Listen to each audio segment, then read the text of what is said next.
किसी का साथ देते हो, जितनी ताकत के साथ आप किसी के साथ लगते हो, पूरे प्रदेश में कोई ऐसी जनता नहीं है जैसी हमारी सिरसा की जनता है। मैं तहे दिल से आप लोगों की शुक्रगुजार हूं कि आप लोगों ने अपनी इस बेटी को, अपनी इस बहन को जिस तरह का ताज पहनाया और बड़ी पंचायत के अंदर पहुंचाया है, मैं जिंदगी भर आप लोगों का एहसान नहीं भूल सकती हूं। और उस पर हमारे माननीय मुख्यमंत्री जी के जिन्होंने बिना किसी भेदभाव के, देखिए 2014 में भी हम लोग इंतजार करते रहे, लेकिन आप लोगों ने 5 विधानसभाओं में से कहीं कमल का फूल नहीं खिलाया। 2019 में भी आप लोगों ने 5 की 5 विधानसभाओं में से कहीं कमल का फूल नहीं खिलाया। तो ये मौका है आप लोगों के पास। आप लोगों ने देखा कि जो हमारी भारतीय जनता पार्टी के जनप्रतिनिधि हैं, चाहे वो सांसद हैं, चाहे वो विधायक हैं, चाहे वो मंत्री हैं, चाहे माननीय मुख्यमंत्री हैं, वो आप लोगों की सेवा के लिए ही काम करते हैं। तो इसलिए ये बहुत अच्छा मौका है कि आप लोग अब की बार ये जो चुनाव आप लोगों के ऊपर थोपा गया है, इसको आप इंग्लिश में बोलते हैं ब्लेसिंग्स इन डिस्गाइज, कि इसको आप ये समझिए कि आपदा के अंदर कोई अवसर मिला है आप लोगों को, और इस अवसर का आप लाभ उठाइए। और अब की बार हमारे भाई जो गोविंद जी हैं, जो कि बहुत बड़े समाज सेवी हैं, 4000 तो उन्होंने बेटियों की शादी करी है, 50,000 बुजुर्गों के उन्होंने आंखों के ऑपरेशन करवाए हैं, और पिछले दिनों कोरोना काल में भी बहुत सेवा जिन्होंने की, ऐसे हमारे भाई गोविंद जी। तो मेरी आप सब लोगों से यही दरखास्त है कि इस अवसर को पहचानिए। ये परमात्मा ने बहुत अच्छा मौका आप लोगों को दिया है, और आप लोग अब की बार भाई गोविंद जी को यहां से जिताकर विधानसभा में भेजिए। और आप ये देखिए कि जैसे हमारे अध्यक्ष जी कल कह रहे थे कि ये जो बीच में उपचुनाव हो रहा है, सारी की सारी सरकार आप लोगों के सामने बैठी है, सब के सब हिले हुए हैं। ऐसे उसमें आप लोगों को समझ में आता होगा कि ऐसा जो विधायक बनेगा वो आप लोगों का कितना लाडला होगा, मुख्यमंत्री जी का कितना लाडला होगा, और माननीय मुख्यमंत्री जी उसका पूरा ध्यान रखेंगे।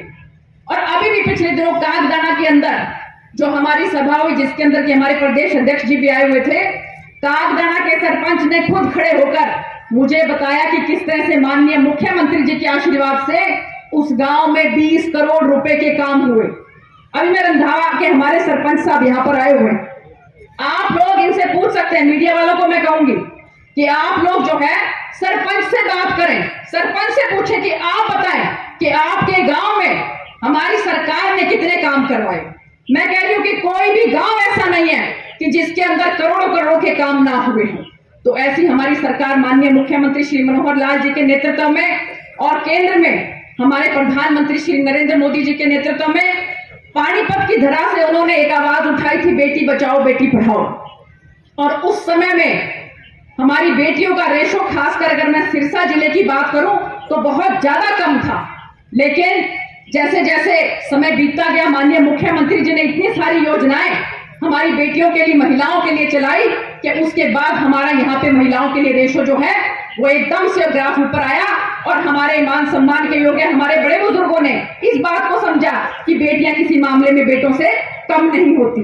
और इसीलिए हमारी हॉकी में जो हमारी बेटी यहाँ से पूनिया, कैसे उसने ओलंपिक के अंदर हमारा नाम सविता पूनिया ने रोशन किया है, आप सब लोगों के सामने ही है। वो हमारे सिरसा की बेटी है ना, सविता पूनिया, जो गोलकीपर रही और जिसने लगातार 9 गोल कैसे रोक के दिखाए थे।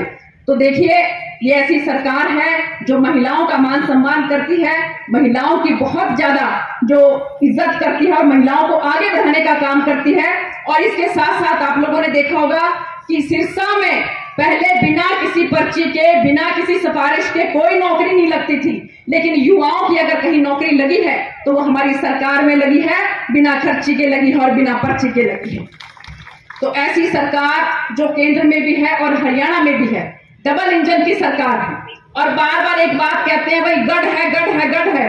भैया अगर गढ़ है तो 75% तो गढ़ भी हमारे साथ ही है, अजय जी हमारे साथ हैं, दुष्यंत हमारे साथ है, दिग्विजय हमारे साथ है, चौधरी रणजीत सिंह जी हमारे साथ हैं। 75% गढ़ तो हमारे साथ ही रह गया। आदित्य चौटाला हमारे साथ में, तो 25% रह गया, उसके पल्ले वैसे कुछ नहीं है। तो इसलिए आप लोग निडर होकर काम करें और निडर होकर आप मेहनत करें और निडर होकर अपने अधिकार का प्रयोग करें।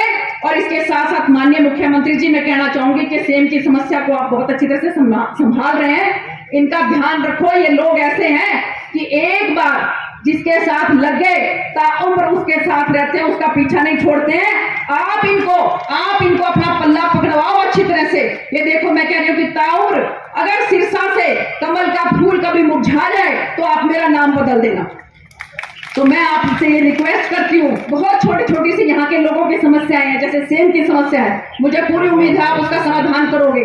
हमारी बेटियों के लिए स्कूल कॉलेज की जो छोटी जगह, कई जगह पे मेरे को पता लगी कि जी इसको अपग्रेड किया जाए। जैसे कागदाना में हमने अपग्रेड करवाया था, तो जहां पर अपग्रेड करने की जरूरत है, निर्माण की, जैसे पिछले दिनों कल हमारा कार्यक्रम था निर्माण में, तो वहां की बच्चियों की समस्या थी कि स्कूल को अपग्रेड करवाया जाए। तो माननीय मुख्यमंत्री जी, मैं इस इलाके के लोगों की समस्या आपके सामने रखती हूँ कि आप स्कूलों को बच्चियों के लिए अपग्रेड करवाएं।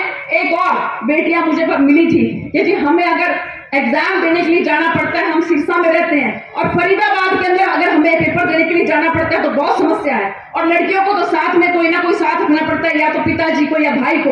तो मेरी आपसे निवेदन है, ये हाथ जोड़कर निवेदन है कि हमारी बेटियों के लिए अगर कोई एग्जाम है, अगर कोई इंटरव्यू है, तो उसको जितना पास हो सके इस जिले के उतना पास करने की कोशिश करें। इन्हीं सभी शब्दों के साथ आप लोगों की आवाज मैं से ही हरियाणा सरकार में और बड़ी पंचायत के अंदर उठाती रहूंगी, क्योंकि आप लोगों ने मुझे चुन के भेजा है। इन्हीं शब्दों के साथ आप सब लोगों का तहे दिल से धन्यवाद। भारत माता की।